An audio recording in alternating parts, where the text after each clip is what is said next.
article that comes from the blackvoicenews.com. Bridget Biddy Smith Mason, Her Legacy Among the Mormons by Paulette Brown Hines.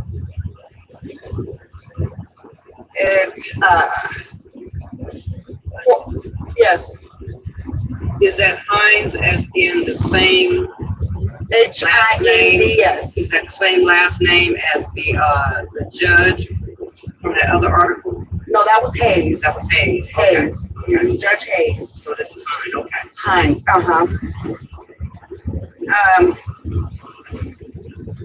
Says, had it not been for a Mormon missionary stopping by a Mississippi plantation more than 150 years ago, early California may never have known of Bridget Smith Mason. African Americans and Mormons have shared much in common ever since their early history in America. Blind, murdered, driven, and exiled, one because of the color, the other because of faith. Both with a legacy of struggle and courage in the face of overwhelming odds, their paths have frequently crossed in several rare and rewarding stories of the expanding American frontier. Among the most interesting of these stories is the journey of Bridget Biddy Smith. Biddy was a woman of remarkable character, intelligence, and compassion. Her story, woven into the tapestry of the Mormon pioneers, is unique, binding Biddy and the Mormons of her time and placed together in the crescendo of California history. In the early 1830s, the Church of Jesus Christ of Latter-day Saints sent the first Mormon missionaries into the world to share the message of their restored gospel. Newly settled in Kirtland, Ohio, where they were building their first temple, the fledgling faith had grown rapidly from 6 members to nearly 10,000 in 6 years. Among the new converts were several prominent Southern plantation owners and their slaves from Alabama, Mississippi, and North Carolina. Within a few years, most of these plantation masters would sell their land holdings and travel north to Illinois to live with the saints who had begun gathering there. In their newfound faith, however, they faced a dilemma. While slaves may have sustained the economy of the southern states, Joseph Smith, the young prophet of the church, believed slavery was not in harmony with the gospel and was outspoken about the evils and the weaknesses inherent in the system. As early as 1832, following a revelation from the Lord, Smith wrote a declaration warning that the issue of slavery could eventually tear the country apart. He warned it would result in a war that would begin at the rebellion of South Carolina. The end would be the death and misery of many souls.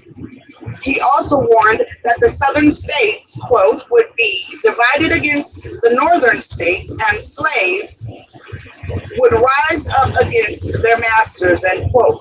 None but Latter-day Saints listened. The young leader's tragically prophetic words. Wanting to be true to Smith's teachings on slavery, some of the southern converts freed their slaves before ever leaving the South. Some did not. Even among the freed slaves, however, there were those who considered their masters' households to be the only family they had ever known, and many chose to remain with their former masters. Some accepted the gospel and were baptized into the church. Several lived in the prophet's own household and came to play significant roles in the unfolding drama of the Mormon story. It is the considered opinion of some that the intensifying storms of persecution descending on the saints were not so much a result of the new religion preached and practiced by the Mormons, but rather were part of mounting socio-economic and political pressures surrounding them.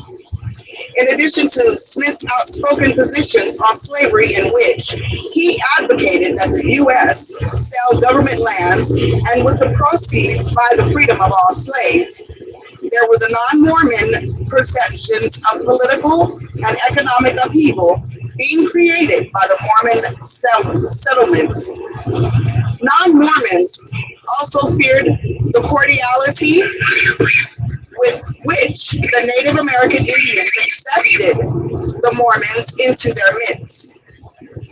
In stark contrast to the U.S. government policy of forcing the Indians west onto reservations, Mormons saw Indians as descendants of a sacred people and believed they should be accorded the same rights and respect as other Americans.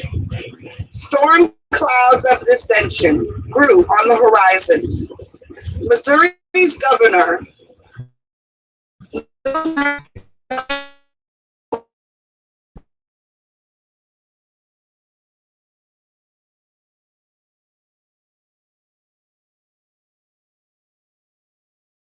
polls and the growing hostilities against the Mormons, Governor issued an executive order to the state militia to treat Mormons as enemies and exterminate or drag them from the state. Within days, in response to the governor's order, the Mormons at Hans Mill were massacred by 200 Livingston County militia. So they were killed by the Grays. That's what that is. The Grays being part of the Confederate. Oh my goodness. The furies against the Mormons continued until, in the midst of winter snowstorms, the church and its faithful were driven for a second time from their refined homes and prosperous farms. The following made several people to the U.S. government in Washington, D.C. He led with the president for redress for the terrors being visited on the Latter-day Saints in Missouri. In a meeting with President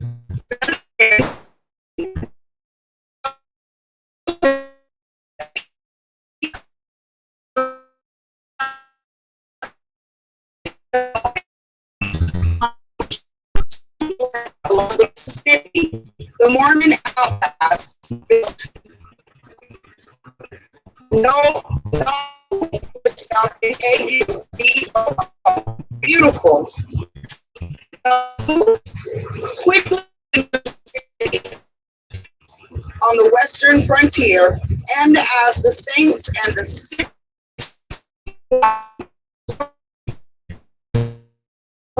converts brought further hostilities from their neighbors. Several more years, angry confrontations erupted between Latter-day Saints and their neighbors. There was talk, believed by many, that there could easily be an alliance between the Mormons, all of them persecuted by reason of their day.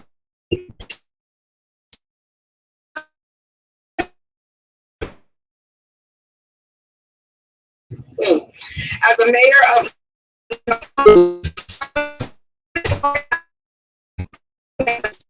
militia.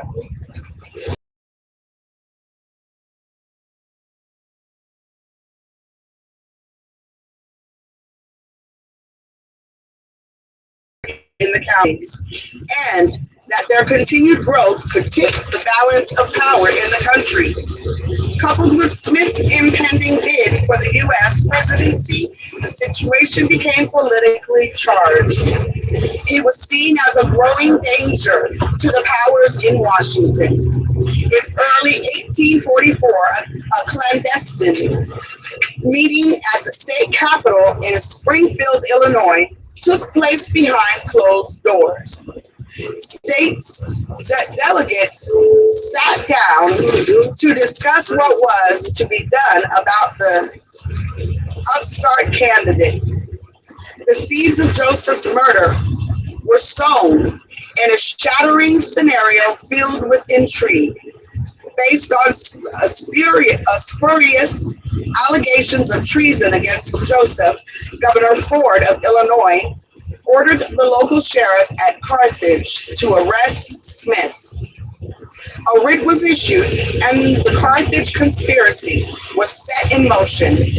Joseph, his brother Hiram, and two other church leaders were incarcerated, H-Y-R-U-M,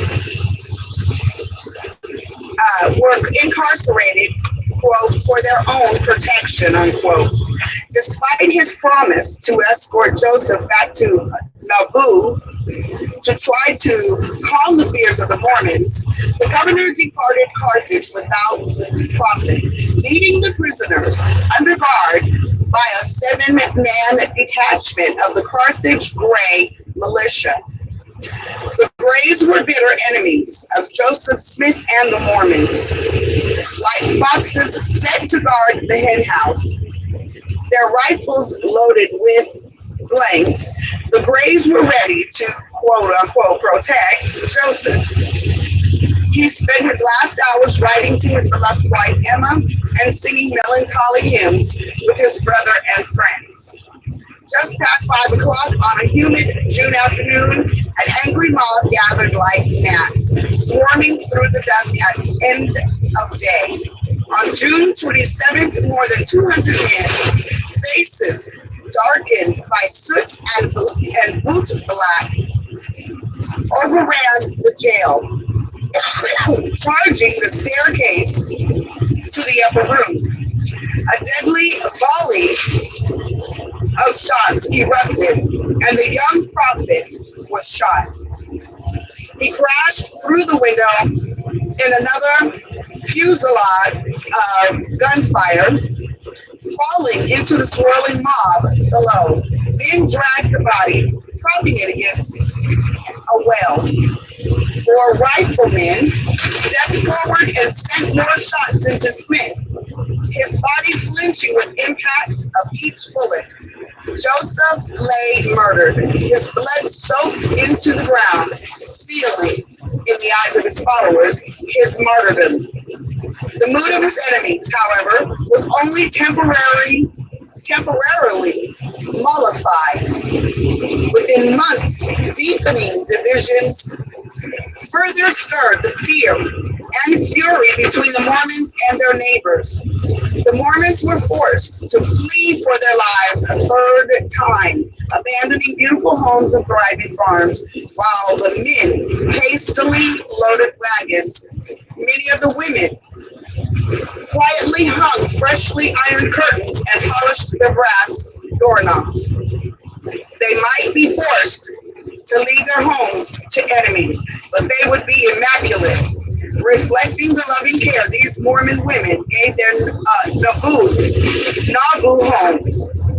Others were so embittered, they chose to leave nothing of value to the hands of those who destroyed the life of the prophet. Then, in the dead of winter, men, women, and children turned their backs on Nauvoo, the beautiful, and set out across the ice-bound Mississippi. Those who turned one last time to look back saw fires reflected against the snow-laden hills. Homes and barns were being set ablaze. Perhaps to be certain, the Mormons had nothing to come back to. Nauvoo burned. Caught up by this maelstrom were the Black Latter-day Saints, who had loved the prophet and lived as part of his family. Among them were Green Lake, Jane Manning James, and her brother Isaac Manning. All were intimately acquainted with the prophet Joseph Smith. According to Isaac, it was he who helped bring the bodies of Joseph and his brother Hiram in a wagon from Carthage back to Nobu. It was he who dug the graves in the cemetery and stood watch through the nights that followed, so the mobs would believe the bodies were actually in the stone-laden caskets buried there. And it was Isaac who dug the true graves where Joseph and Hiram were secretly laid to rest in the cellar of Nobu's mansion house, the prophet's home. Hearts broken, tears frosting their cheeks, they walked with their fellow saints through the snow and over the frozen roads of Iowa into the severest winter of the decade. After a season of rest in winter quarters, where the wagons of the Southern Saints finally caught up to the larger group, the Mormon wagon train left the edge of the United States in an exodus strewn with the unmarked graves of the aged, the newborn, and the exhausted. The artist's trek, unparalleled in history, led the weary saints over vast plains on a devastating 6-month journey toward the uncharted wastelands of the Great Salt Lake. Wagons were only for the aged and ill. Black pioneers including Toby and Grief Embers, Oscar Crosby, and Hark Lay were also part of that wagon train. It was Greenflake who drove the first wagon through Emigration Canyon, where the ailing Brigham Young stood 2 days later to look out across the desert spread beneath the Wasatch. There, in the valley below the Saints, settled another home place high in the tops of the mountains, far from their persecutors. Together in a land no one else desired, they toiled to build rude cabins and tilled the barren, windswept soil until, in fulfillment of the biblical promise in Isaiah 35:1, they made the desert blossom as a rose. Although it would be 3 years before he was sustained as prophet and president of the church, the responsibility of leadership fell on Brigham Young. During that time, it was he who had to assure that the saints endured not only physically and spiritually, but politically as well, as they struggled to gain U.S. recognition and acceptance for the Utah territory. They encountered evolving positions on slavery that mirrored the attitudes prevalent in 19th century America. While many were anti-slavery themselves, the Latter-day Saints for a time begrudgingly accommodated slavery in the territory of Utah. Once peacefully settled in the Salt Lake Valley, Young, who was gaining a reputation as the American Moses and the great colonizer, sent out a call for families willing to head for California. Expecting a group of 50, Young was stunned to find more than 500 saints ready to head west. His plan to establish an outpost at Rancho San Bernardino as a point of departure for missionaries was also a strategy to create a place of refuge, respite, and shelter for the anticipated flood of converts that would be arriving by sea from the Pacific Isles and Asia.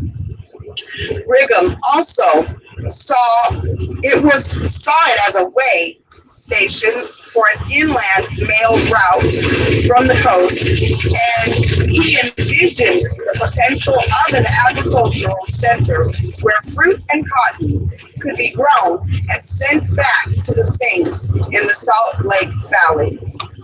The Southerners, knowing they would be especially adept at cotton farming, were among the 500 responding to Young's call. After suffering through the hard winters, they found the prospects of a warmer climate enticing. Prior to the group's final preparations, Young met with them to discuss the particulars of their mission. To the Southerners, he gave specific counsel: leave the slaves behind or free them before departure. He made it clear to them that since California's Constitution forbade slavery, their slaves would be free once they arrived. Most who had not already done so earlier freed their slaves before embarking on the journey. One who chose to ignore Brigham's advice was Robert Marion Smith, who is unrelated to the prophet Joseph Smith, who was master to Biddy. This Blake and Biddy strode side by side on this trek, driving cattle and taking their children who walked the entire way. It's not the Frank family, it's the Blake family. Blake, yes. Thank you. From the vantage point of history, a seeming paradox resulted from this freeing of slaves by the Latter-day Saint pioneers. Years later, some of the freed slaves told their children and grandchildren about the terrors they had at the thought of being free and on their own. They related how they had begged their masters not to take them into California and its freedom. Even once in California, many of the newly freed slaves, having known nothing but lifelong servitude, pleaded to remain within the homes and families of their former masters. In such ways, and through their own choice, Black settlers became part of the Mormon journey out of the great Salt Lake Valley into California. And I can actually believe that because of what was said, because of the, lifelong servitude. They were in these positions for so long, they didn't know how to do without. And with not having their own recollections of how did we live on this land, or how did our ancestors live on this land before, how are we supposed to live on this now? Because we don't know what's going on. We don't know what's happening. Right. If you also look at it, they said Alabama, Mississippi, South Carolina, South Carolina rebellion. They also mentioned Ohio, Illinois, Iowa. Okay. That's a lot of territory. Yeah. Okay. They're saying they don't know where Bridget came from at one point, but a missionary went to Mississippi. Now, she looked like a Mississippian Aboriginal man. Right. Okay. Yeah, she did. She does. Yes. Ohio, for example, you're dealing with and some people are speculating that there's a lot of history from Ohio. I'll put it like that. Oh, yes, definitely. There's a lot of history for Ohio, in Ohio. Mm-hmm. Okay, I think to the point that you can find Crips or, well, let me take it another way. Do you remember Hebron? We went through Hebron one time. Okay. And it just looked like something's here. You got all that area, Kentucky, Kentuck's land. You got Ohio. You got the Adena culture that moved through there. An ancient Adena culture that moved through there, coming down from up in the Ohio Valley. You got the same place being overran by settlers. Right. But knowing that the Ohio Valley down in that area was American Indian territory, for lack of a better term. Okay. So they're all up in there. They're over in Illinois, what some people call the Mecca today, and Indiana, the only place that actually has the word Indian on it. And we know a lot of people in Kentucky and Indiana, bordering states, are Aboriginals. Okay. And then you also add the fact that while they were moving around, right, that in history it said that we were blackbirded. Okay. You know what blackbirded is, right? Blackbirded, according to one of the sisters online, blackbirding is when they take you and they move you around your own land until you basically you came from somewhere else. So telling you dark-skinned, melanated people that they're from Africa, that they came on a slave ship, when they actually may have came from, you know, they were taking people from the north, taking them down south, taking people down south, taking them to the islands or the islands, whatever. That's blackbirding. They were moving you around these waterways. Okay? Okay. Of those who accompanied the Mormons, Biddy would ultimately stand out from all the others. According to the family Bible, Biddy had been born to slavery on August 15th, 1818 in Hancock County, Georgia. Wait a minute. Didn't that other article say that they didn't know where she was born at? Wait. Yes, it did. Yes, it did. I don't recall that. It said they didn't know where she was born at. I don't know. Wait, which one? You talking about the one previous? The one that I just read? Or? I don't remember which one. Okay. But one of them said they didn't know where she was born. That's why I made the mention of Alabama. In here, it talks about Alabama, Mississippi. Did it say Georgia or Mississippi? It said Mississippi. But the missionaries went to Mississippi. Then it mentioned Alabama and it mentioned South Carolina. Right.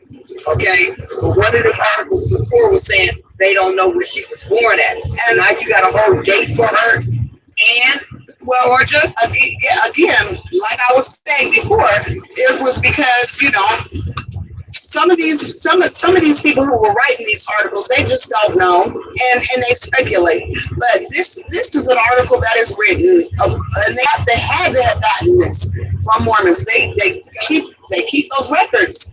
They do pretty good on those records and everything, you know.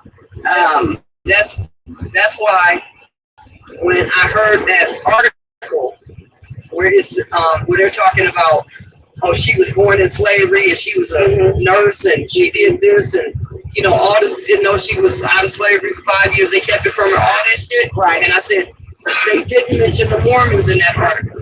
That's why this article is being put out here right now. Okay? Because, yeah, they didn't know, but they're rewriting history right in front of your face. And it takes us to really do some more research to bring out the fullness of the story.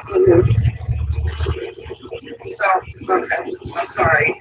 But I just it irritates me because you send people where they need to go, and then when they go there, they find half truths about it. And that's why it's important to not just read one article, but read as many as you possibly can.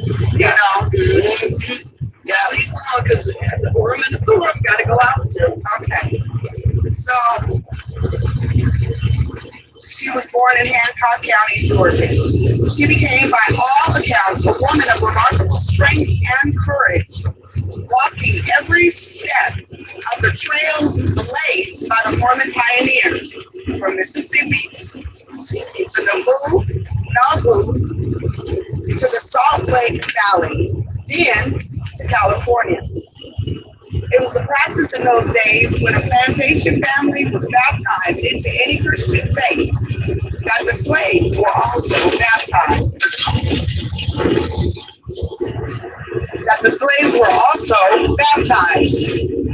Whether they accepted the Christian faith in their own hearts. The church's policy was that no slave would be baptized into the Church of Jesus Christ of Latter-day Saints against their own will, although it isn't known if she was ever baptized as a Latter-day Saint, as were many of her fellow slaves. Her heart and eyes beheld the same heartbreaks, sorrows, and joys as those with whom she journeyed.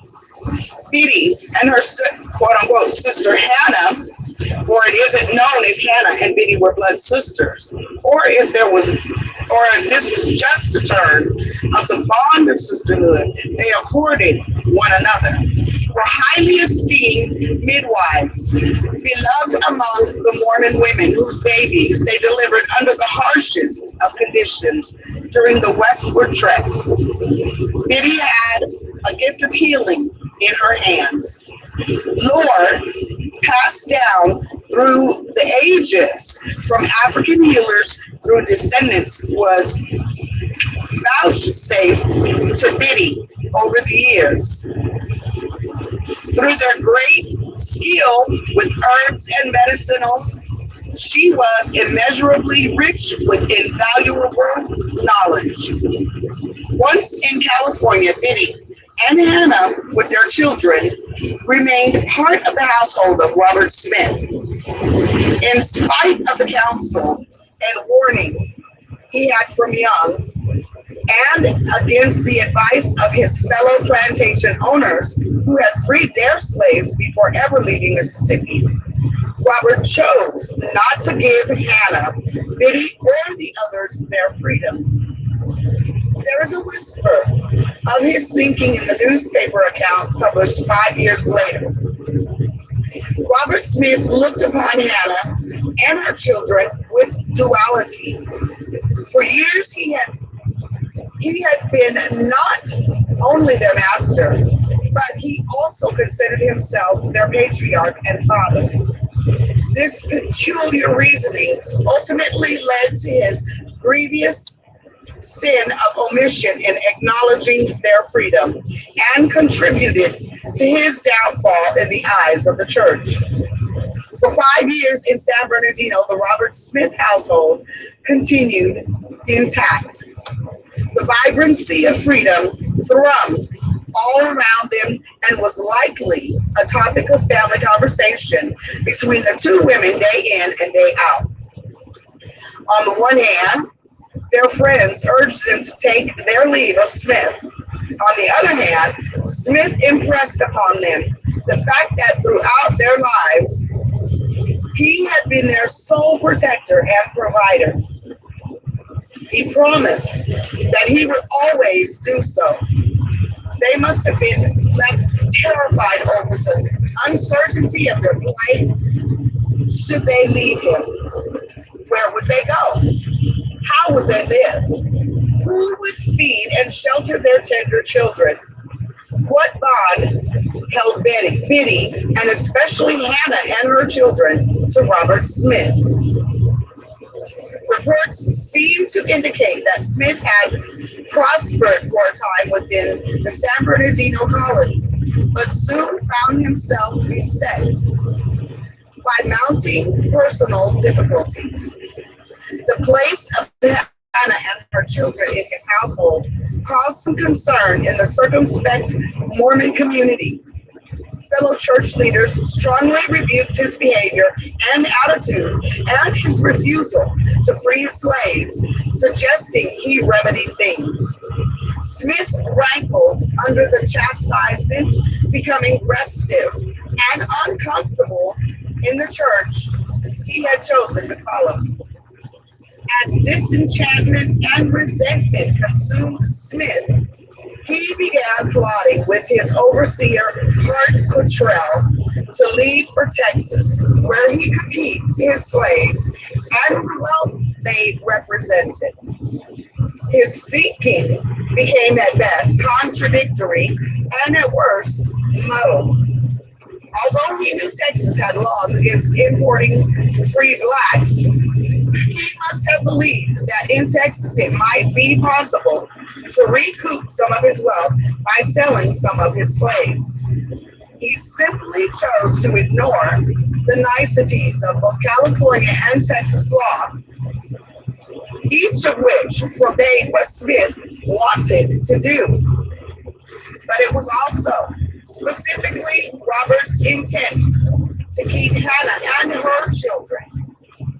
He would not agree to the manumission that had been their right ever since they entered California. According to published accounts, he promised her nothing would change in their relationship if she and the children went with him to Texas. He had treated Hannah and her children as he did his own family. Put more simply, Robert had no intention of letting this part of his family leave him. Meanwhile, Biddy and Hannah's closest friend, Elizabeth Flake, was growing more concerned over her friends. Liz had been baptized a Latter-day Saint when the Flake family of North Carolina joined the church, and she remained strong in her faith in the Mormon religion. The Flakes had given Liz her freedom before leaving Mississippi. This was the same Liz who had driven cattle with Biddy on the journey to San Bernardino. Another friend of the Mormons, Charles Rowan, whom Liz later married, was one of the free blacks who had also traveled the trail with the Mormons. Liz talked often to Biddy about the circumstances in which Biddy and Hannah found themselves, free yet not free. As the time for their departure grew near, Biddy and Hannah shared with Liz their fears and uncertainties over the threatened trip to Texas. Hannah was pregnant, ready to deliver another child, and frantic that her new infant be born free. Yet she seemed hesitant about leaving the home and hearth provided by Robert Smith. Notwithstanding, within days, Smith packed his people and belongings into wagons and left San Bernardino with furtive haste. Liz, however, realizing what was going to happen to her friends, became adamant that Biddy and Hannah remain free. Determined to thwart Robert Smith's plot to take her friends into Texas, Liz rushed to Charles Rowan and Latter-day Saint friends, urging them to help. Charles raced to Los Angeles to enlist the aid of Robert Owens, the famous black cowboy who owned a livery and teamster business there. Together they devised a bold plan to help Biddy and Hannah in an 11th hour escape from Smith.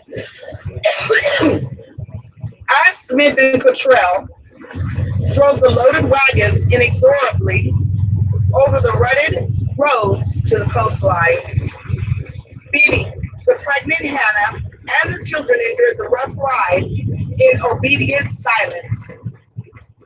Meanwhile, Owen and Rowan rushed to alert Sheriff Frank Wyatt of Los Angeles about Smith's plot and the desperate plight of his people.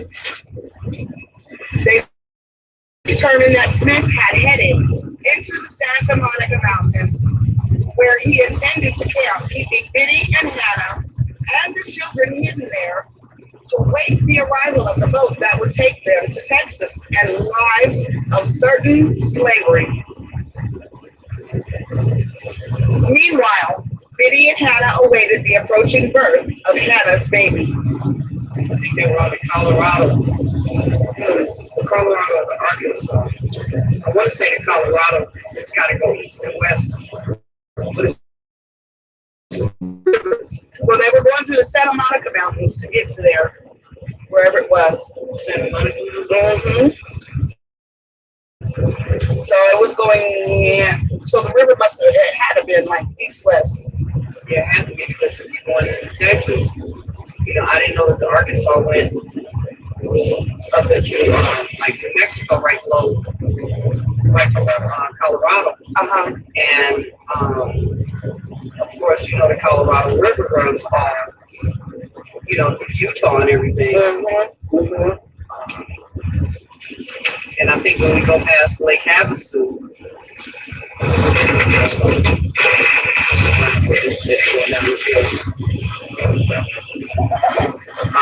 you go into,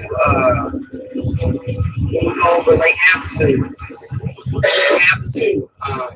there's a river that's right over there. You go into the river right before you cross over into Arizona. So, we're talking San Bernardino County. I mean, it is the largest one. Right. But that is the county that runs into Arizona. You got to go through Arizona to get to Texas. So more than likely that was the Colorado River they were trying that they were getting through. Right. Yes. In a pounding ride through the Santa Monica Mountains, the sheriff, Owens, and 10 of his black vaqueros, Say, Vaqueros. Vaqueros scoured the scrub-shrouded hillsides until at last they found Smith's camp hidden in a secluded canyon. With a writ of habeas corpus in his hand, the sheriff immediately confronted Smith and challenged his intentions for Biddy and Hannah. Unsatisfied with Smith's explanations, the sheriff took the women and children into protective custody and with the vaqueros escorted them back to Los Angeles and safety. Their bid for freedom and their daring escape, accomplished through the assistance of friends in the Mormon community, black and white alike, and with the law of the state of California standing behind them, gained Biddy and Hannah a court date. It was to become one of the landmark civil rights trials in history. In 1856, during the much-watched and well-reported hearing in the first judicial district before Judge Benjamin Hayes, Smith insisted in his written affidavit that Hannah and her children were well disposed to remain with him and that they had never been a willing party to the pleading.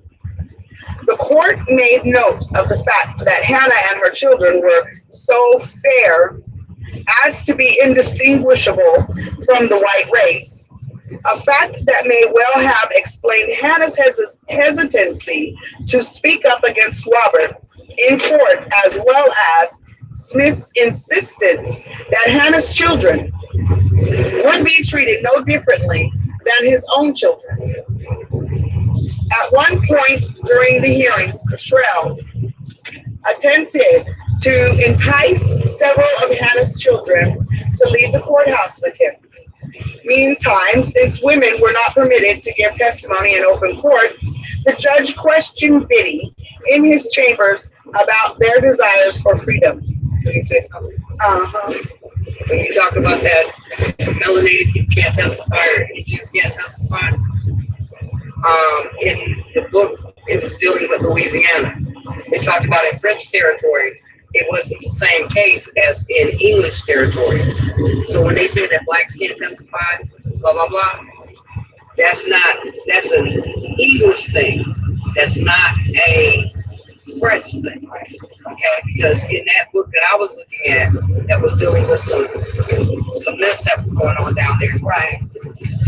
They were testifying against others, that were not so that was doing something immoral. Yes. I question. Let me say this as well. I also question when we were talking about him. What was her last name? Her maiden name that she had, and who is she getting pregnant by? That was one of the things that kept. Oh well, they're not going to say who she was getting pregnant by, but of course we know. Right, but check this one out.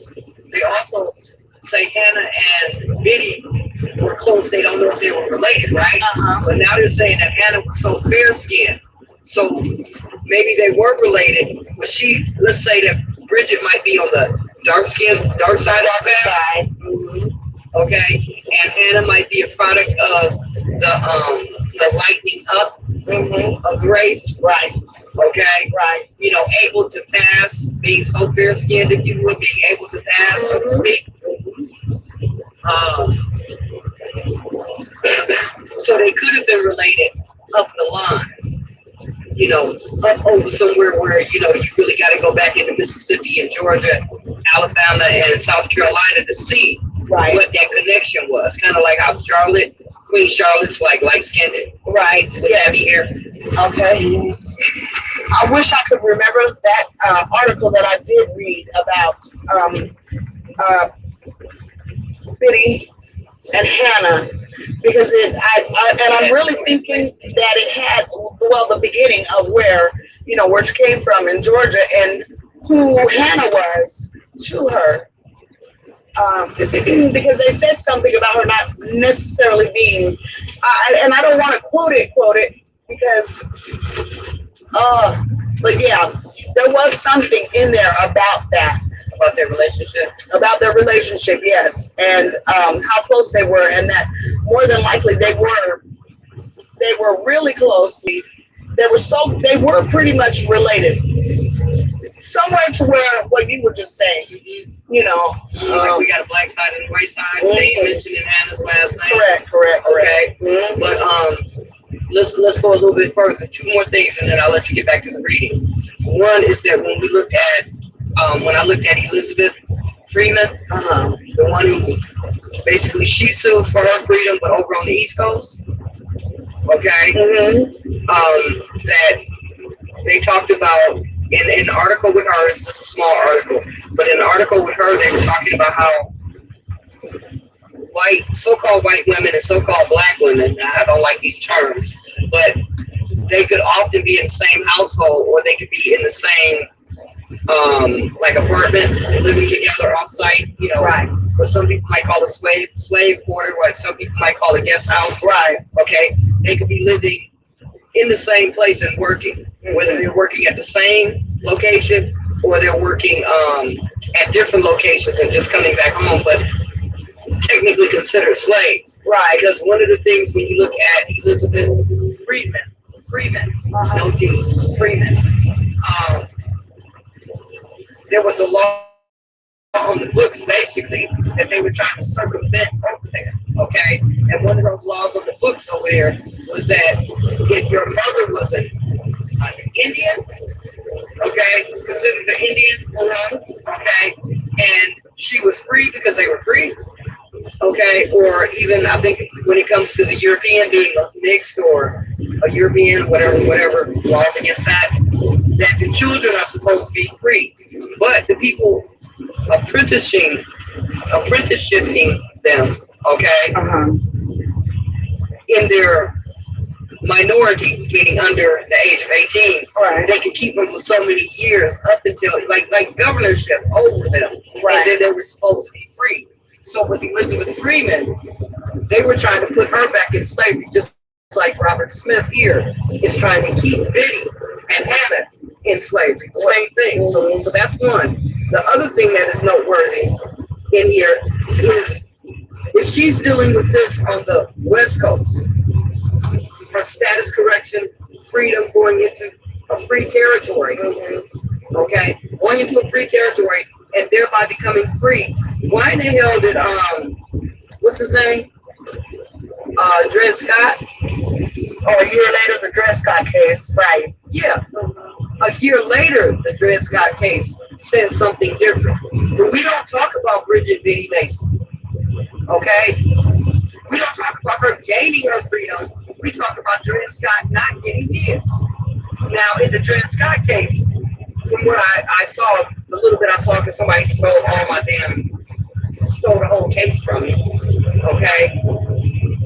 But it talked about how the judge in that case, I guess one of them judges, I don't know if it was Sanford or who, one of them was actually telling him, because it's plaintiff in error, they were telling him what status to go under without telling him what status to go under.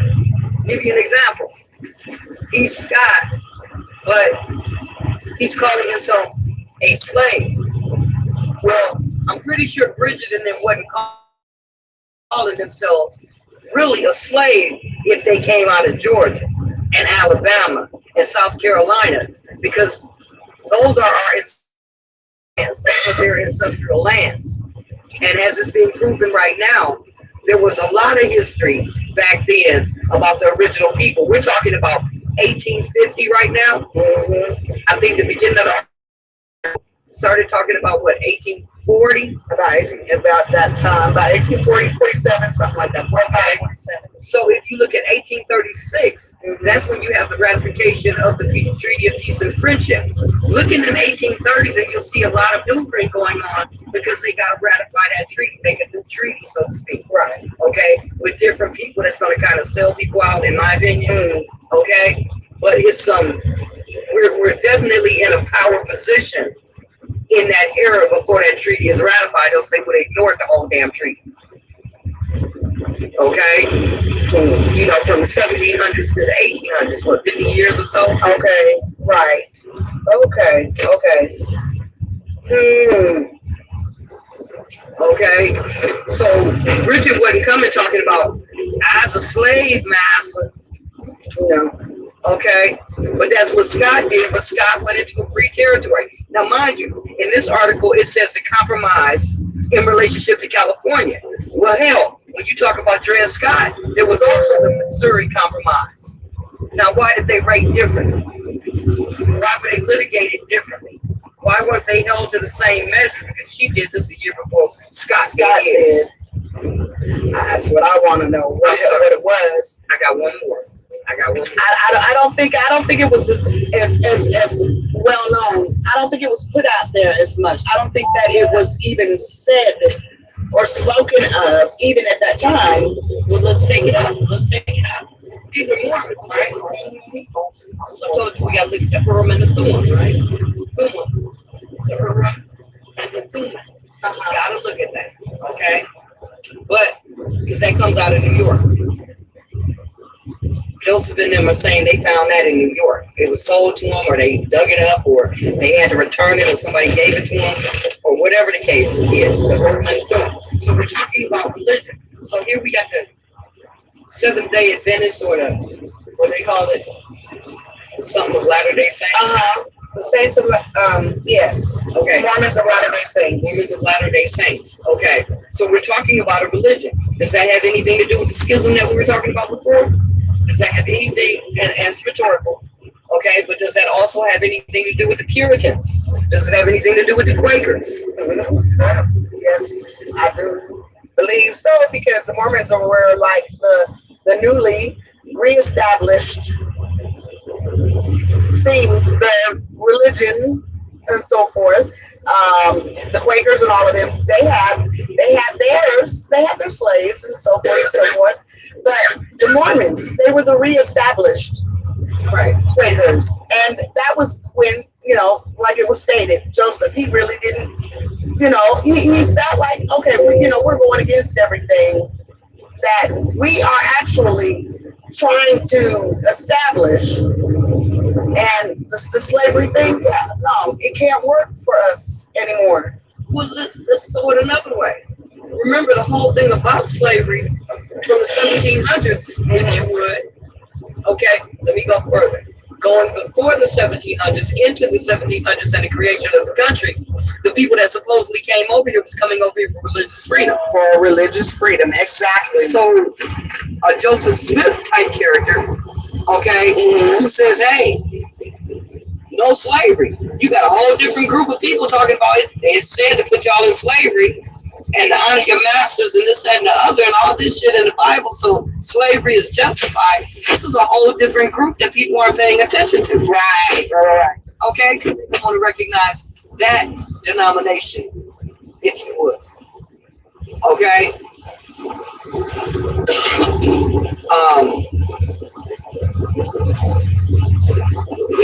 And then you got to look at the fact that they came over here for religious freedom, for persecution.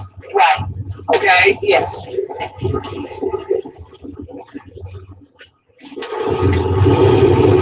I mean, it's kind of like going up there and looking at some of the Dutch, not Deutsch, but Dutch, that were up in the upper New England areas and stuff. Mm-hmm. They had a different mindset than what we've been educated with. Okay? Mm-hmm. Because some of them groups were actually working with each other, and it wasn't a matter of, let's put a whole bunch of melanated people and Indians and Africans in slavery. But they don't want to talk about that. Okay, I'm done. My rant is over. Okay. My rant is over. Okay. So we were when the judge had questioned Biddy in his chambers about their desires for freedom. Speaking for herself and for Hannah, who was indisposed after the birth of her newborn son, whom she named Marion, Biddy simply replied, I have always done what I have been told to do. She then added, I always feared this trip to Texas since I first heard of it. By the third day, the judge made his decision, wrote his opinion, excoriating Robert Smith for his actions, and finally Biddy, Hannah, and their families gained their freedom. Judge Hayes' opinion, recorded in a suit for freedom published in the Los Angeles Star, was rendered a full year before the famed Dred Scott decision of 1857. Had it occurred any later, their freedom may well have been a moot point, since all slaves would from that point on remain so, no matter the law of the state where they lived. Now, whoa. I'm going to read that last two sentences because I need to. Judge Hayes' opinion, recorded in a suit for freedom, published in the Los Angeles Star, was rendered a full year before the famed Dred Scott decision of 1857. Had it occurred any later, their freedom may well have been a moot point, since all slaves would from that point on the law of the state where they lived.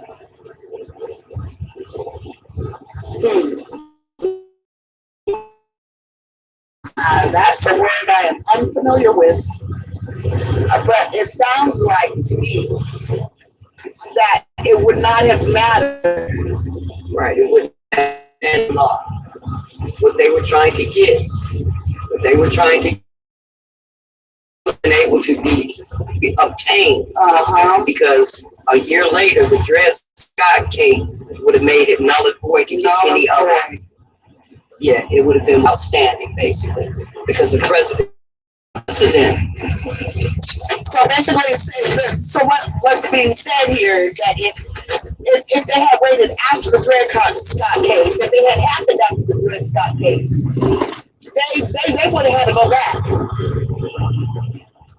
They would have remained in slavery. In slavery, yeah, they would have had to go back. Here's the deal. Let's say it another way. I'm not versed on law. Let's say it another way, though. Say it another way. A year later, Dred Scott.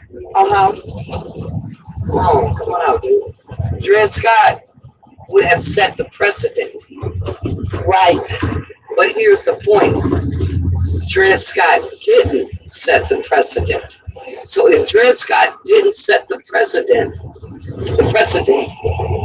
then Biddy's case set the precedent. Right. They were slaves anyhow. There was no slavery in California anyhow. There was no slavery in Missouri before the compromise. This is a compromise. Okay. That's why Scott went over there. I think he went to Illinois and then Missouri or something like that. Yes. Okay, and those were free states? Mm-hmm.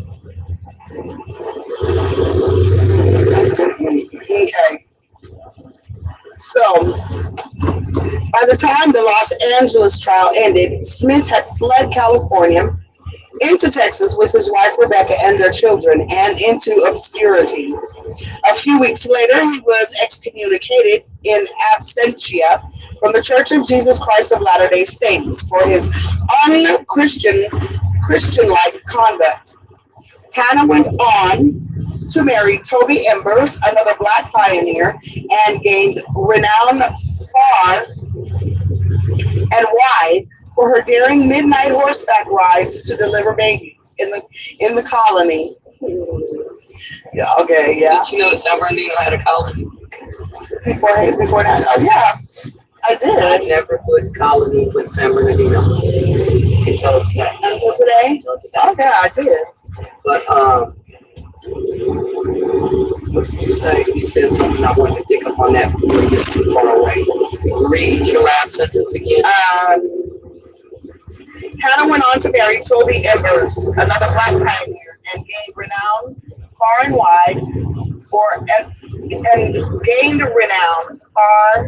and wide her daring midnight horseback rides to deliver babies in the colony. Okay. So these were, what's that word that you guys use for people who deliver babies? Doers? Doers. Doers. Okay, so they were doers. Now, if you notice in the article that played earlier that was played from someone else, they said, oh, she was a nurse. No, she was a doer. A doer. A doer. Okay, she was a doer. Okay, and she had been so before she ever got right. Because she was a doula and nursing as well. Yeah. Yes. But still, if you say doula, okay, it's going to take you back to your indigenous culture mentally. Because that's what the mothers and the women did, and in their homes they did they birthed the babies. Right. But in some of the mentality of swaying the narrative, people don't want to recognize that because they're on this, excuse me for saying it, this patriarchal tent. You got to see it through the eyes of a man, or else you ain't seeing it right. Right. Okay. Well, hey, religious Mr. So-and-so, you know what they said about Moses in the Bible? They was trying to kill babies, but they couldn't get to the babies because before they could get to the babies, the Egyptians, if you want to use that word, okay, you know, the Hebrews were such a mighty, strong lot that they delivered the babies beforehand because they were delivered by doulas, midwives. That's why they tried to instill a law back then, or in that narrative, okay, against the doulas. You know, right around Moses thing in the Bible. But anyway, what? They were trying to instill a law saying that you could not bring in the baby, bring in the child. It was something in that history when I looked it up years ago about the connection in history with that biblical connection of trying to kill the babies or get the babies around Moses' time and him being put in that reed, reed. Okay. And put on the yes, block. they were killing the children, but that was the male babies. Not what I read. Not what you read? Not what I read. So they were basically killing all of the babies. This wasn't about male and female right here. It's not about male and female. No, I know, not this part. Oh, I'm sorry. As far as what I'm talking about, it's not about male or female babies. It's about the fact that they couldn't get to the babies because the midwives in that culture, because midwives around Moses were delivering the babies that they called Hebrew babies. And it was about men. It's not about the male-female thing, don't you? Okay. So, but they put that in there. Else. Okay, so it was put in there with that part. I'm just trying to figure out. So they requested the women to not bring in the babies, is what you're saying. So, and when they did not do it, it would kill the babies. You're confused. Yeah, because I'm not getting it. I don't understand. If we take the biblical text as fiction, okay, right? Take it as fiction. In the biblical text, what did they say in relationship to Moses? What were they trying to circumvent in the biblical text?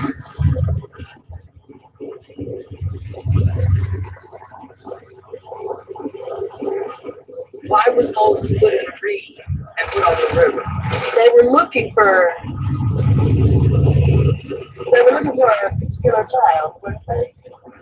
I think so. I think that's really close because we get a copy of that story when you talk about Herod and Jesus.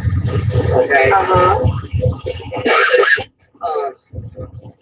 So yeah, they were looking for something and they wanted to get to the babies. I think because another king was going to come or a deliverer maybe at that time. I think so. As opposed to a king later on. That's right. Yes, that's right. So they were trying to get the kill all the babies off. Okay? And they take Moses, they're delivered of a Hebrew according to the scripture. A Hebrew mother, this, one, and the other, were put in a reed basket, put on the water, so that the queen, okay, or the wife, whatever, of the nobility, could see the baby and care for the baby and they get a baby back to the midwife, who actually was the mother of the child, to take care of it because she worked in the house of the royalty. Are you with me on this story? I think so. Yes. Did I say it right? I think I said it right. Anyway, the midwives were instrumental. The doulas were instrumental in that story about Moses. Okay? And we reduce it down to, oh, they were adults after they got free from slavery. You're taking it into the corporal, patrilineal, foreign mindset, as opposed to the Aboriginal indigenous mindset of they were a doula, they were midwives, they were midwives way back there in Mississippi in the southern states. They continued on out here in the west, okay? And also they were herbalists from way back here on the East Coast, and they're still herbalists trekking out here to California. It takes it back to an indigenous culture as opposed to you a slave and somebody beat some knowledge into you to learn these damn process things. Right. Okay? Right.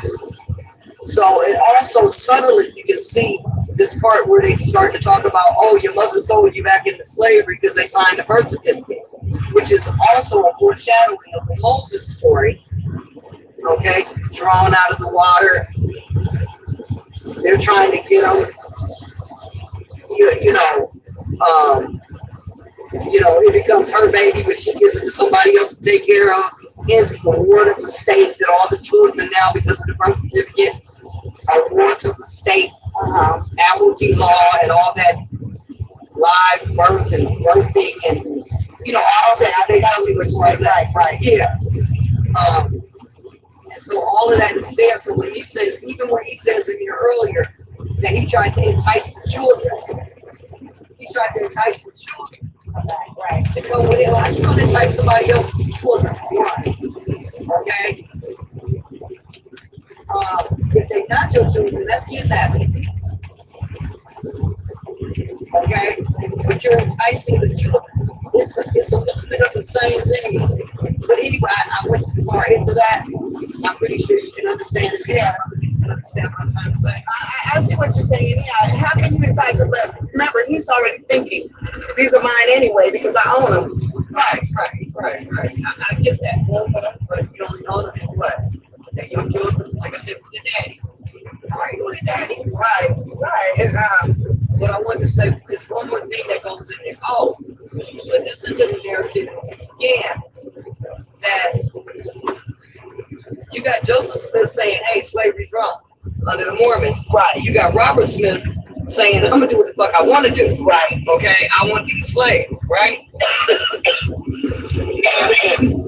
Take that and plug that back into Frederick Douglass's speech about the 4th of July. In that speech, he has a reference in there where he alludes to two types of Christianity. Okay. You see it playing out right here. Okay. But maybe for those that cannot, you might want to explain a little bit.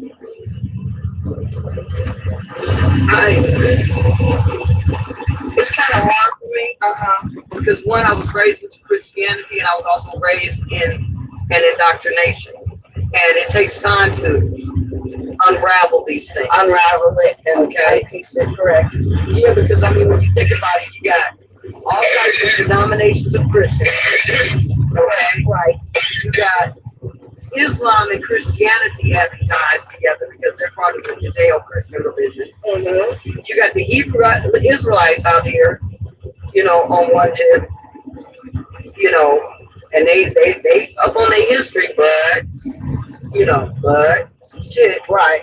Okay, you got the Tanakh, you got the Talmud, you got all kinds of shit out here to try to all the section off. Yeah, all of the section parts of this one particular entity that is being sectioned off, and everybody's being doled out their pieces of the story. Right. Okay. Right. Kind of like the beginning of the Bible, where it says, "Is it true that God said?" how you know, Moses? You wasn't born until over here. How you know what was written over there? Or what? You know what I'm saying? Right. You know, so it's a little difficult to piece together what I'm trying to look at. This is one of the things that I'm looking at. When you look at history, and I'm not saying I'm well versed on this, but from my research or studies or endeavors, you always find this orthodox type of religion. Okay? If you look into the biblical text, you see the orthodox where the Jews are trying to tell the new Christians that they gotta do some of the Levitical law or do some of the Levitical law or whatever the case is. You know, with Paul and Peter around in there, and the part about what God has said is clean, right? You can't say it's unclean. Then you also have like the Ottoman, I don't know if it's the Ottoman or Mayyad or whatever Islamic sect it is, you know, who was going around trying to make sure everybody adhered to the Orthodox way of Islam. Right. It only sounds like the Orthodox way of Christianity. You know, people picking the story apart and getting this over here, getting that over there, so you don't know that they're the same damn shit. Okay? But also, what you also have is, well, you know, you got the dark priesthood, for example, where you got the occult or the hidden, okay? But you have what they call the moral law, if you would. Right. Okay? And then you got people like, fuck morality. Do what thy will. Oh, but the amendment do no harm. But then you got the other ones that are like, just be moral. You know what I'm saying? Right. And part of the fact that I understand we didn't have to deal with a lot of shit, but part of the fact that we won't be moral about some of the stuff makes us targets for some of the stuff. Okay? Right. And so, even if you put into there, like I said, part of the reason for my series right now, or the thing that I'm looking at right now, is that you got somebody on the East Coast whose name is Dr. Lord. How'd you get that name? You got somebody whose family member last name is Christ. How'd you get that name? And then when you look at Deuce Muhammad and Marcus Garvey, there's another book that I was trying to look at in the midst of this. I can't remember, Jago? Old Jago or something like that. Well, his last name is Judah. How'd you get that name? Okay? But we act like we don't want to look at the religion, what is all woven into this stuff. They're calling them Latter-day Saints. Latter-day Saints. Saints. Let me take it a bit further. We lost Kobe, right? Kobe was going to sue the pharmaceutical company for putting opiates in, right? Oh, yes. And opiates and opium. But Kobe and Corona, because Kobe was buried in Corona, California. Corona means crown. And we got the Corona, blah, blah, blah. You know, 19 Corona. Okay? But then, in revealing that we got Corona, there's a Saint Corona. Okay? Right. And Saint Corona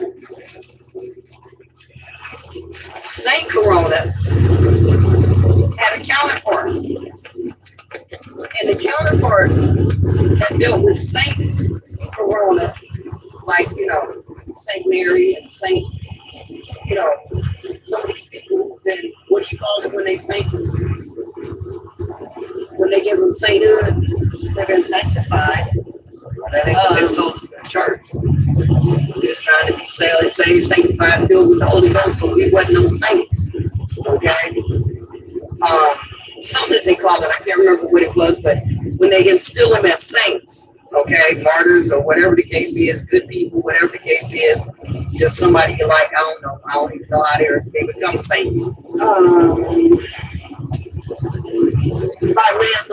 By way of the king or something? Is that what you mean?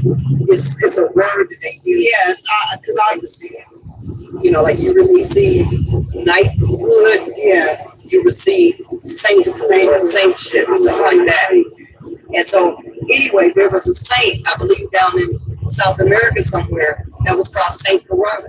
Now, when you go and look at Saint Corona, it's basically the crown. But there was a counterpart in there in that story where they gouged out the person's eyes.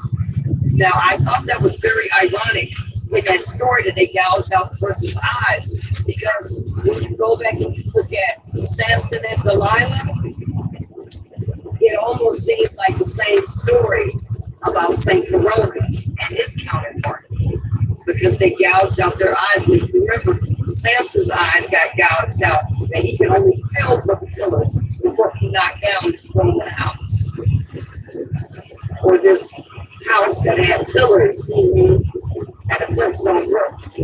That's what it looked like to me. Okay, so what I'm saying is these stories are interwoven. You know, even history, what they say about history, it's not linear. Right. Okay? So when I start adding stuff, it's like, you just gotta let it rock. Because it's so much that we don't know. Because it's myself, you might know a lot. Don't do that. I wish I never, I don't. Yeah, I found this and I read this. He's like, yeah, I read that already.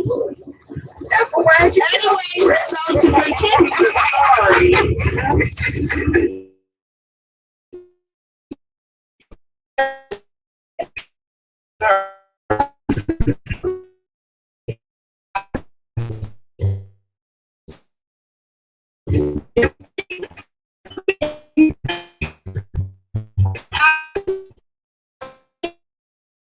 On her freedom papers, she chose the surname Mason.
Born into servitude, and then understanding that they were Mormons, and they were Mormons. So she picked the name Mason. Come on, make that make sense.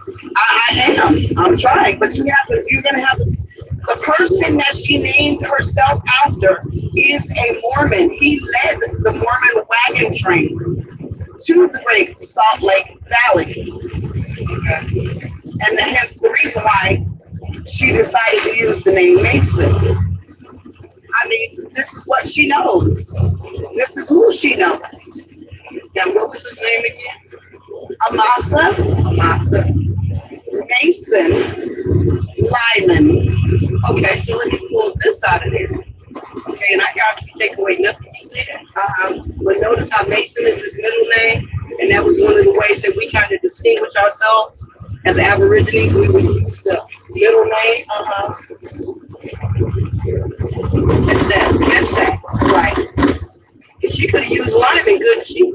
Yeah, or she could have used Amasa because Amasa, I can't recall anybody from England or over there called Amasa or Amasa, Amasa. That is an Aboriginal name. I got you. Okay, I got you. So, what else is there? Wait.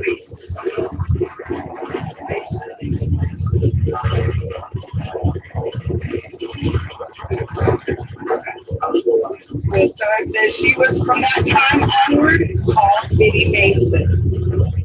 Living in Los Angeles with the Owens family, Biddy continued her midwifery, working for Dr. John Strother Griffin, catching babies in the growing communities of San Bernardino and Los Angeles.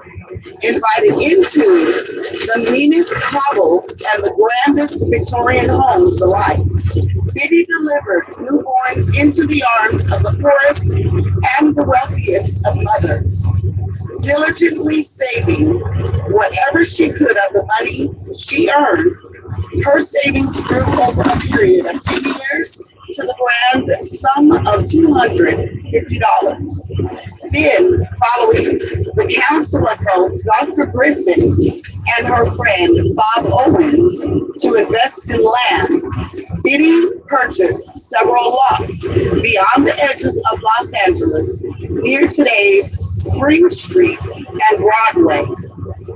Through her unflagging labors and wise management, she soon established a homestead of her own, becoming one of Los Angeles' first real estate investors and developers, and eventually becoming one of the wealthiest and most prominent women in early Los Angeles.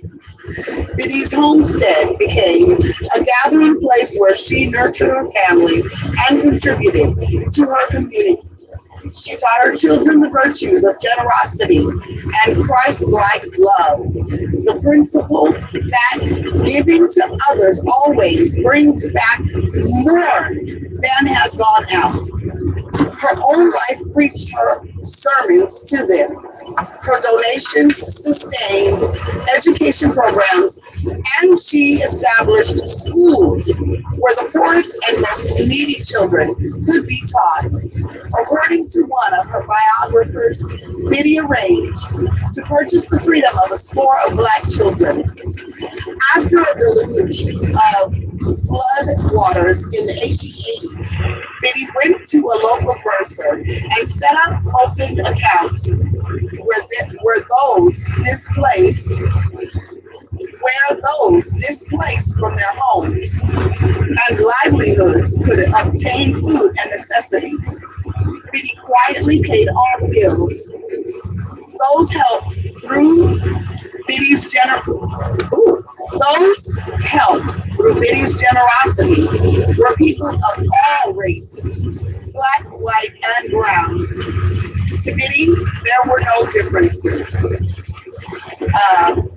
On a bright day in 1872, Biddy gathered with a circle of friends in her home.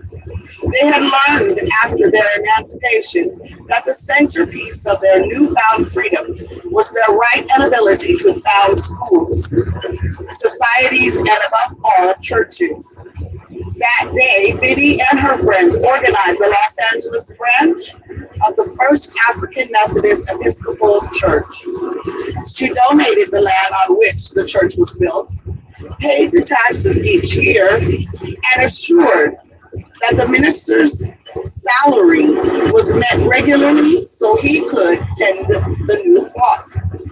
Her life adventures continued. In later years, she visited the poor and the ill, becoming a renowned philanthropist. She established convalescent homes to care for the aged and ill. She was a frequent visitor to the jails, proffering medical care among the prisoners, and her own home provided a refuge for stranded travelers. Lines formed each morning in front of her home as petitioners sought for help. Finally, aged and feeble, Biddy died on January 15th, 1891. It was the first morning her children had to turn people away from her benevolence. She lies buried in Evergreen Cemetery in Boyle Heights near Los Angeles, where in 1988 a memorial marker was placed at her gravesite by her remaining family and admirers. Today, her descendants and those of the Smith, Mason, and Owens families still remember and honor her name. Extended family, both white and black, have sought out one another for family reunions. A plaque stands in the Los Angeles Park as a monument to Bridget Biddy Mason and her remarkable and long-lasting legacy to the cities of San Bernardino and Los Angeles.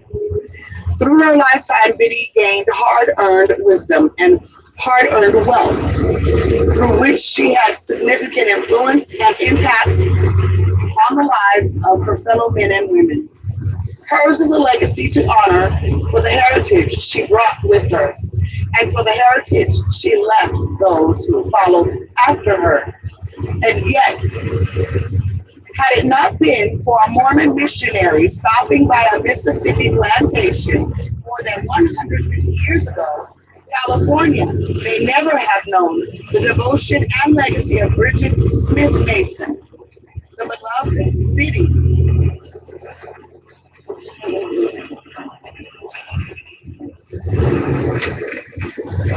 Is that it? I do believe that is it. Yes, it is. And why did we learn about her?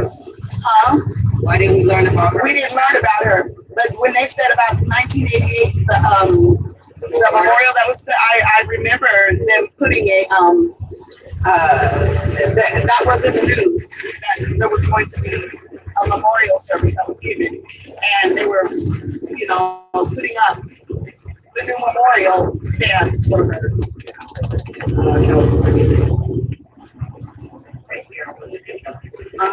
I had just got back. Matter of fact, no, I take it back. Yeah, I just got back. I came back out there that year. Late that year. Okay. Yeah, I didn't learn about her. I mean, you don't have to go to school.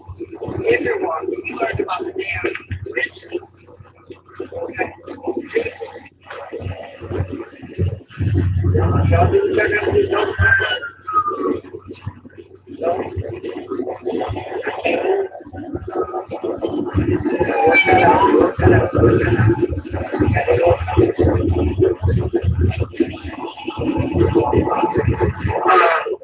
Yeah, I didn't learn about her. I learned about, all those different missions that were in California, Mexican missions or whatever the case is, Hispanic, whatever it is. But I never learned about her. We get married to Plow Bethune every damn year. Right. I just want to think of her in place.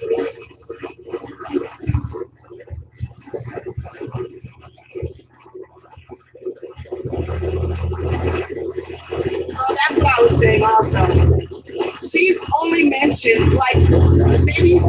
maybe a couple of times out of your time in school or whatever, but nothing that they feel is important for you to understand and know, which I think is, which is and not to mention, remember now, she's also a Mormon. She's also a Mormon. And as you read, also, there are a lot of people that don't really care too much for the idea of Mormons. And what is the reason for that? Other than the fact that they didn't care too much for slavery, polygamy. That's the reason why they don't. That's one of the reasons. Well, they didn't have a problem with it, but it wasn't really like No, it is a problem with it. I mean, and it's been a problem with it. The reason why I say that is because as far as back as we've been knowing about Christianity, there's always been this polytheism and monotheism. Okay? And I know you talk about religion, but it's right there in the story of Lamech, or Lamech, I think it is, Lamech. He said if Adam and Cain and Abel, if one of them got in trouble for killing a man, that We got back to some time. that he was gonna get in trouble, even more. Right. And in there it says something like, what does this have to do with you killing a man? He said he took 2 wives.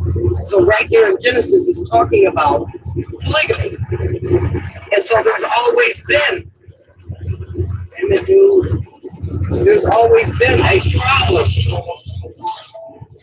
with that in terms of Christianity. So that's one of the reasons why I think some Christians don't like the Mormons, because they're practicing polygamy when they're under this one world government, or one God, so to speak.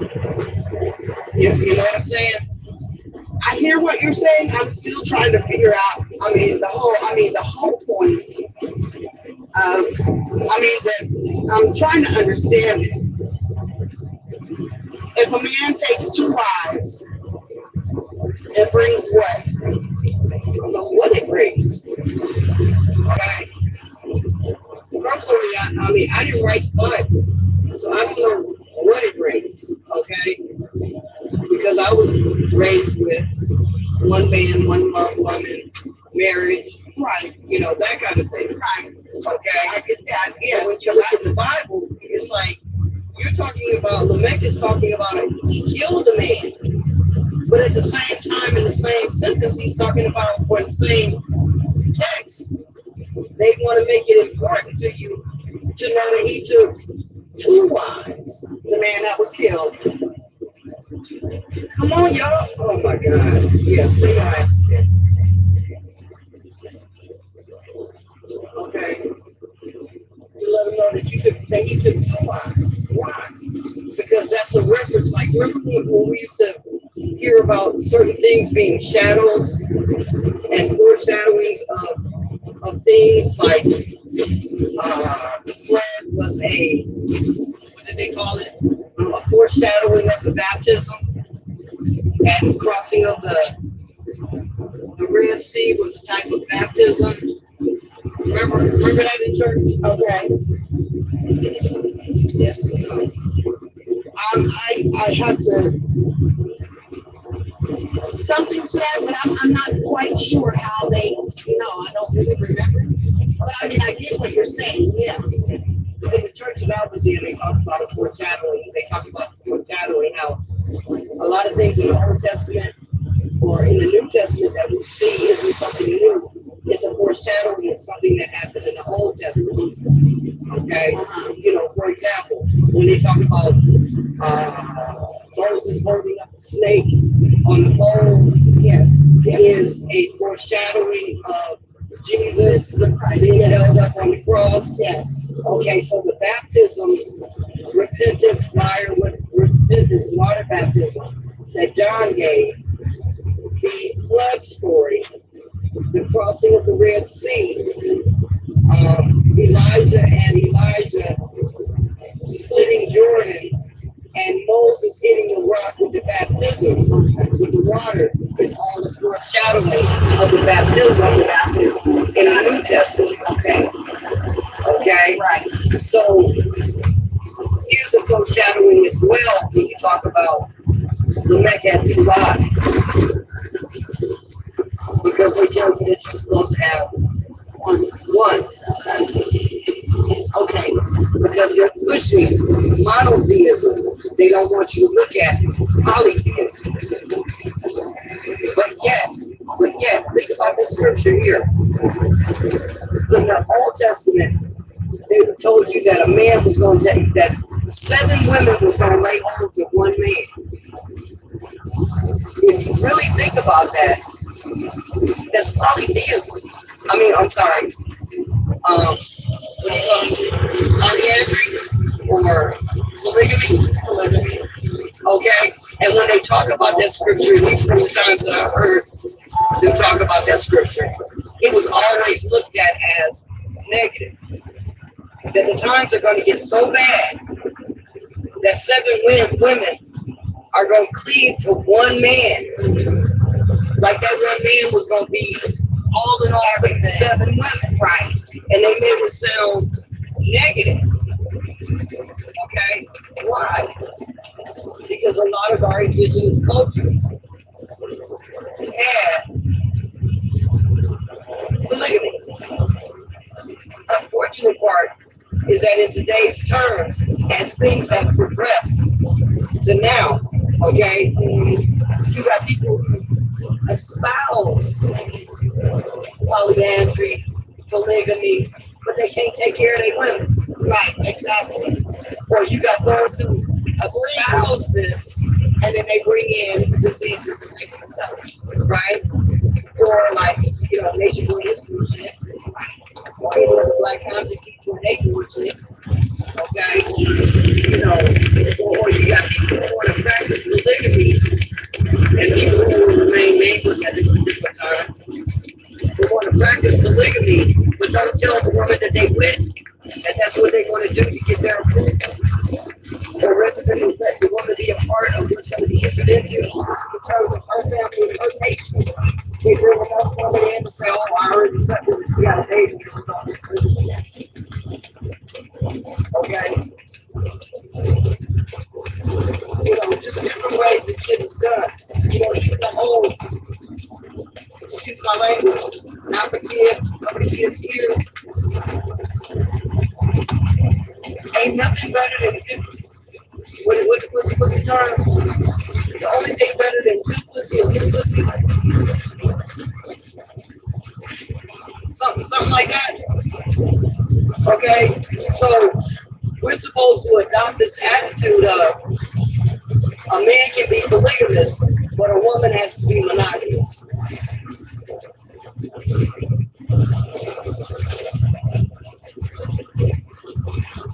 Okay, but in the progression, let me go back to the progression. In the progression, you have this dark, negative area where you end up raping little kids, raping little girls, having sex farms, sex slaves, and prostitution and shit in the transition. And this also leads to our morality. It's not a matter of we can't do it, it's a matter of we can't do it wrong. Yes, it has to be done right. If there was to be such a thing, that I can understand. I can, and that was explained. That I can understand because yes, but it was not ever really truly explained. You know, to where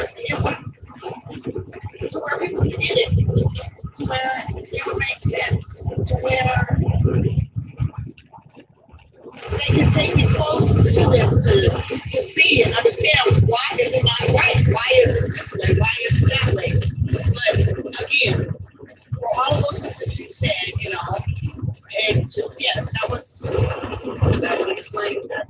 Yeah, and it's like one of the people that you were reading about earlier, where it said that, you know, he would marry different women and then abandon them.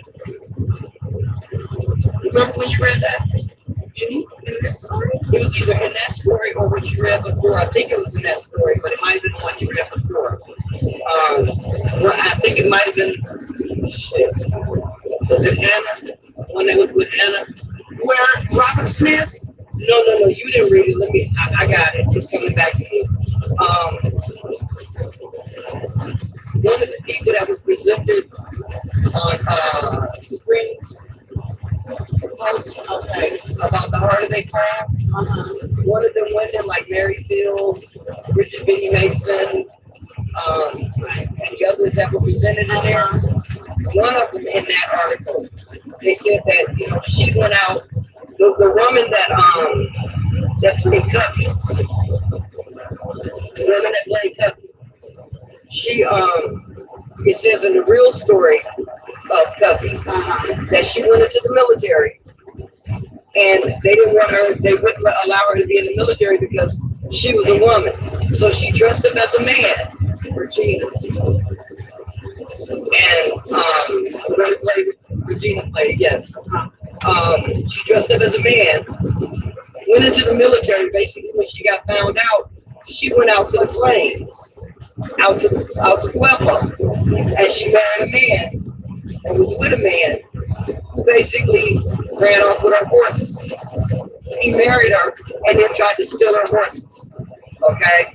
Now, in that, the dude they were talking about, he went around marrying a lot of women and abandoning them. Yes. So, like I said, when it comes to polygamy, polyandry, any of that stuff, even monogamy, okay? Polytheism or monotheism. The problem isn't how you look at it, or it is, but it isn't how you. It isn't that, it's ill, it's right, it's wrong. What it is doing it the right way and not the wrong way. It goes back to that. Okay? Morality, basically. Morality. Yeah. So back to the original question. This may be one of the reasons why they dislike the Latter-day Saints or the Mormons, because of that polygamy. Okay? But which one is more important when it comes to our culture? Is it the polygamy, the religion, or the fact that we were enslaved in our own land? And if it's the latter, that we were enslaved in our own land, then it shouldn't matter if people were Mormon. It shouldn't matter if they were white, light bright, or dark. Okay? You know what I'm saying? Yes, it shouldn't matter. If we're really talking about freedom, being free, being in our right status, it shouldn't matter. But yet, we hear about Dred Scott and what he couldn't do, rather than hearing about Bridget, Biddy, Mason, and what they did do.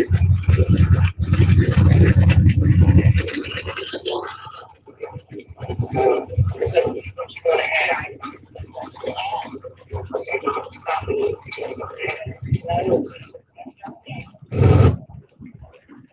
So peace, family, for anyone who stayed around listening to that.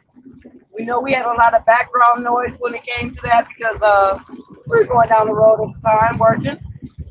But I hope you were able to see what the story of Bridget, Biddy, Smith, or Smith Mason was in its totality for the most part. There's more information that can be brought out. It should be brought out. The Urim and the Thummim,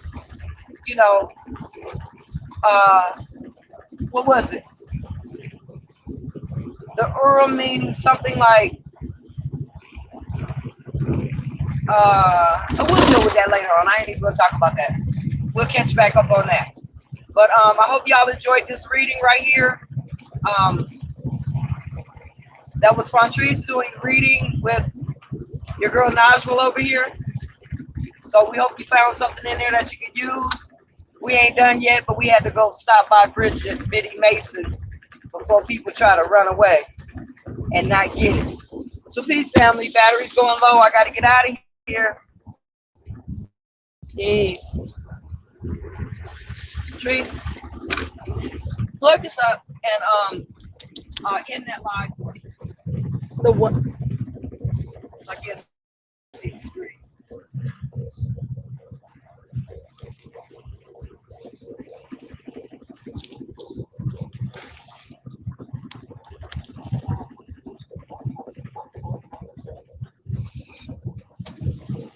I'll keep talking about you don't plug it up.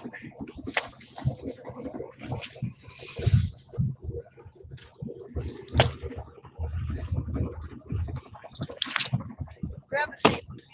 Sure works.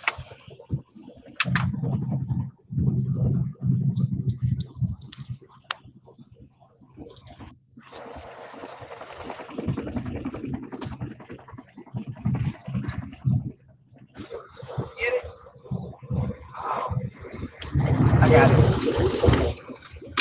Thank you.